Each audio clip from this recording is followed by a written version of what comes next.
Well, good news, everyone. Fantastic Four First Steps finally, over this Labor Day long weekend, creeped over $500 million at the worldwide box office, $266 million domestically, on the back of well, at least the way that they want to cop to this, a $200 million budget? Well, that's very interesting, right? And if you're Culture Crave or, Disgusting Film or Marvel, whatever one of those shill accounts are, you want to just go ahead and say, Fantastic Four finally crossed $500 million. It's made an astounding $506 million worldwide, $266 million on a $200 million budget. Well, now, and because, we always knew that this was going to be the case, a lot of the filming took place in the UK, so we were eventually going to get those tax receipts to see how expensive this film is going to be, how much money this ultimately did lose, because even if it was a $200 million budget, guess what? You got to throw this pesky thing called marketing over the top of it, and you got to multiply by a factor of 2.5. So yeah, you're flopping with one of your upper echelon IPs. It's like, I don't know, man. The first step in rectifying this problem is admitting that you have a problem. Fantastic Four First Steps was a flop. You might like the movie. You might like the first 20 minutes of the movie, but it didn't perform at the box office like so many other things. And even if you want to do some funny money math with what the access media is telling you about the budget, talking about, you watching out there and a lot of other people who have been covering this stuff for a while will have seen this pattern repeat before, time and time again. I think the most egregious example in the moment where, at least for me, the dam broke was 2023, when you had the Varieties, Deadlines, Hollywood Reporters of the world running with, oh yes, Indiana Jones and the Dial of Destiny, $200 million budget. Oh yeah, right. And then, oh yeah, reshoots come out. And oh yeah, no, it ended up getting delayed. Actually, when you take a look and we've seen the receipts, closer to about $400 million. And oh yeah, right at the end of the year with the Marvels, $200 million, guys, don't worry about it. Actually, it was 180 as of 2 or 3 years ago at that point in time, prior to the reshoots, prior to the delays, and then eventually having to come out and go, yeah, it's like, 3 and change. Don't worry about that. We went through the same rigmarole with Ant-Man and the Wasp, Quantumania, and now we can go ahead and do that again with Fantastic Four First Steps. Obviously, we'll be doing this, probably next year with Superman, or if James Gunn can't stop running his fucking mouth, I would imagine there's going to be some people, digging a little bit deeper into those tax credits, running it back again and going, hey, James, that $363 million you had to report to the Ohio government, are you admitting to tax fraud, or is this legit? But he will eventually be pinned down on that, the same way that Marvel is being pinned down on the box office returns for the Fantastic Four, and its budget not being anywhere close to $200 million. But the Fantastic Four passes $500 million, but still a box office flop. After 39 days in theaters, yes, the film has grossed, $506 million. There you go. That's the breakdown, but we had it up there for the numbers before. But on the MCU domestic charts, out of 36 movies, Fantastic Four comes in at 22, dips a bit, yes, to the worldwide gross to 26, sharing company with other MCU flops, including Quantumania, Shang-Chi, Brave New World, Eternals, and Thunderbolts. Yeah, that would be in the lower echelon of performers. Wow. But it's so good, guys. It was a fantastic movie. But reports peg Fantastic Four's budget at $200 million. But we've been told the numbers is much higher due to reshoots, ballooning closer to $350 million, adding marketing costs, pushing the break-even point to around $875 million, which, yeah, I thought that this was supposed to be, right? Like Phase 6 was supposed to kick off the whole quality over quantity approach at Disney, how they were going to streamline the projects, just make them top tier stuff like the Thunderbolts, which there's also something I just really can't wait to see. The actual production budget for that one is, it's just going to break a bunch of hearts for the people that really love the film right now, but next month isn't even going to remember it happened. But when it comes out that thing cost over $300 million to make, just like Fantastic Four, I would imagine, yeah, 350 is going to be a conservative budget when it's all said and done. But yeah, once all of these things flop, and when there's so much of a gap between this and the next big Marvel release, now I don't need to count any of those D+ shows, because if you think that the time frame for praise on the movies is short, oh yeah, those D+ projects,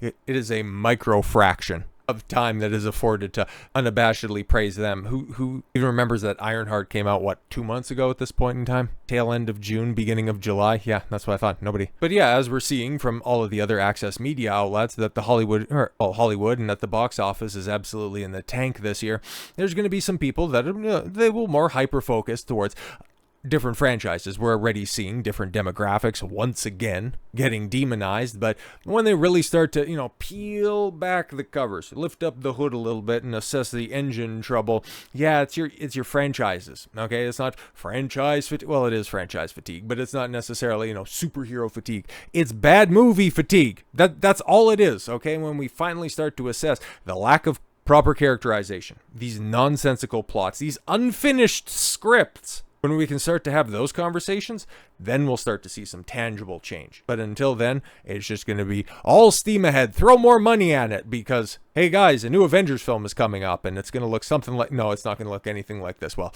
it's going to look something like that because it's going to be, quite a fucking disaster area because we got D23 that also happened over this past weekend. And there was an Avengers Doomsday teaser. I seen a banner that was maybe hanging from the ceiling, but it was so dark and you could barely make out who was in the film and if it even really matters if it's going to be representative of the final product, because as we still know, Avengers Doomsday doesn't have a completed script. The people that are even working on the project, for one, don't even know if they're done shooting their scenes, and for another point, don't even know who they're in their scenes with. Like, it's a catastrophe of epic proportions, but hey, it's legitimately the next MCU thing. Spider-Man obviously comes out in July of next year, and that's the next Marvel thing, but the next proper MCU thing, well, it's Doomsday that theoretically is going to be coming out in Christmas of next year, but yeah, I don't think so at this point, okay? But Marvel Studios dropped the official Avengers Doomsday teaser at Disney Destination 23 event.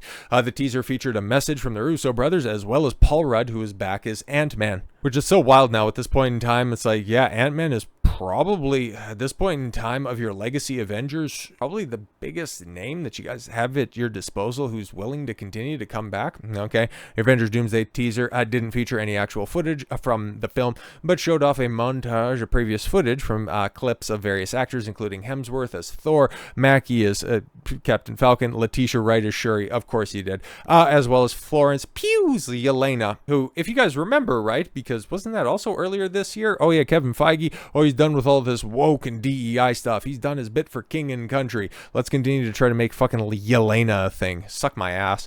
Tom Hiddleston as Loki and more, because yeah, from that post, I don't even know if they have the banner that's up there, but yeah, you had Loki in, I don't know, a fucking bathrobe with his stupid time tree gimmick right at the front, opposite of Doom sitting in a chair, and he, from what I could vaguely make out, it just looked like he was very scarred and he wasn't even wearing like the Doom mask, so it's like, what's the point? Well, you got RDJ, and that's going to be the big reason why people check out this film to begin with. Well, why'd you waste Doom on him if he's maybe going to be wearing a green cloak, but it's just going to end up being unmasked Doom the entire time? Why would you do that? Why would you waste probably like the quintessential Marvel villain? Why would you do that? What did the Russos say? Hi, D23 members. This is Joe and Anthony Russo. Right now we're in London shooting at Marvel Studios Avengers Doomsday. Wow, it's so funny, right? Because this is a movie that has been shooting, or we're in production. You remember, that was the big announcement at the end of that goofy-ass chair stream in fucking May. God, was that April or May? Oh my God. They've been making this for 5 months and they're still shooting, bro. This movie is, to say the least, a big one for us. It's bigger than anything we've ever done. We are bringing together so many of your favorite heroes to face one of the greatest threats to the MCU. We're making it up as we go, and it's so big. In fact, everybody who's listening to this message, you're actually going to be in the movie as well. But Paul Rudd said, we're surrounded by jaw-dropping sets. Yeah, a bunch of them are green, and they're big, I guess. I don't know. And some truly incredible talent, many of whom you just saw teased in that great video. Bringing the story to the big screen means the world to us, and we couldn't do it without your support. But they can say all the lovely stuff that they want. Ultimately, you bring in this big cast of characters, but once again, if this is just more unrealized potential, you're going to hit a saturation point. I've always thought, and we've talked about this before, that this is the last chip for Marvel to play. Okay, you got one more surefire billion-dollar hit with an Avengers movie, which I kind of think it will be, okay? The return of RDJ, all of the nostalgia bait that you could possibly do, enough time between its release and the bomb that was Fantastic Four. normies will want to scratch that itch at about, December. It's the right time of year to release it. It makes a lot of sense. It'll make $1 billion.